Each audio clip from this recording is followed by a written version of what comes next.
briefly forgot her physical torments. But then she noticed that the so-called road had dwindled to nothing more than a one-car-wide dirt lane hewn from the rock face. When she dared to look out the left window, she saw nothing. It was as if they were aloft. In fact, they were inching above a crag that fell steeply to a river below. She gripped the armrest, envisioning the car plummeting off the edge and tumbling down to the water. It was a sullen green, the canyon in gloom even though the day was sunny. Only over the opposite cliff face was there startling strip of blue sky. She was chilled, hungry, and stiff. Knots ridged her back.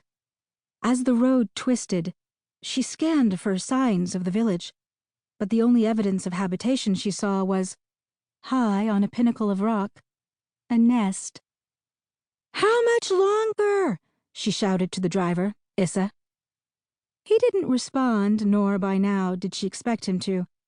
From the time he'd collected her in Kabul, he'd kept music blaring, mostly Bollywood soundtracks to which he sang along in a surprisingly pleasing falsetto, which made him deaf to Parveen's queries.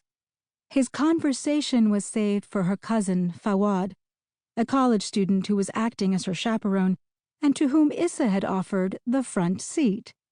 Parveen he treated as a package he was tasked to deliver. He wasn't what she had expected. Issa was Crane's right hand in Afghanistan. The memoir described him as an impish do-gooder who'd abandoned a career as an antiquities smuggler to help save Afghan mothers. When Crane had sought to build a clinic in the village to which Parveen was now headed, Issa was relentless in his efforts to help, dogged in his negotiations with bureaucrats, bandits, and the Taliban, saying and doing whatever it took to save more women's lives, in part because his own mother had died giving birth to him. As a boy, Crane wrote, Issa had slept with her shawl. As a man, he still dreamed of her touch. Long before Parveen met him, she'd pitied the motherless boy within, though this was too personal a topic to broach.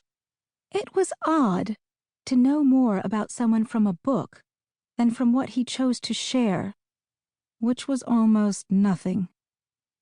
Instead of puckishness, Issa had inert eyes and a dour mouth. His fertile mustache, black and thick, was by far the liveliest thing on his face.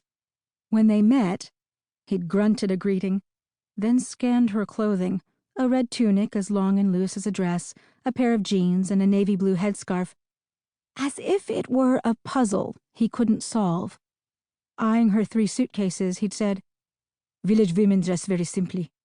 Men usually responded to, if not her beauty, a sensuality she'd been told she possessed.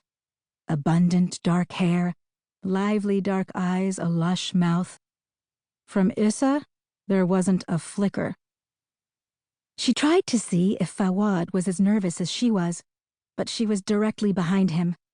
This was his first trip of any distance from Kabul, and he'd come along reluctantly, at the insistence of his father, Parveen's uncle, having been told that upon depositing Parveen with her village hosts, he could return home right away.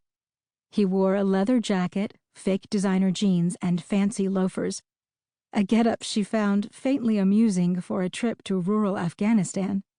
He'd texted compulsively for a time after they left Kabul, but had now given up. The mountains had swallowed the signal.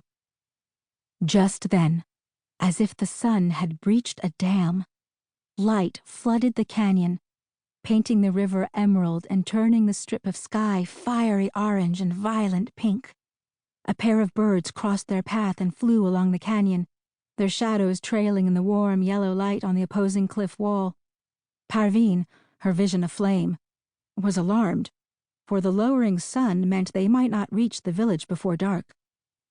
As quickly as it had come, the color was gone.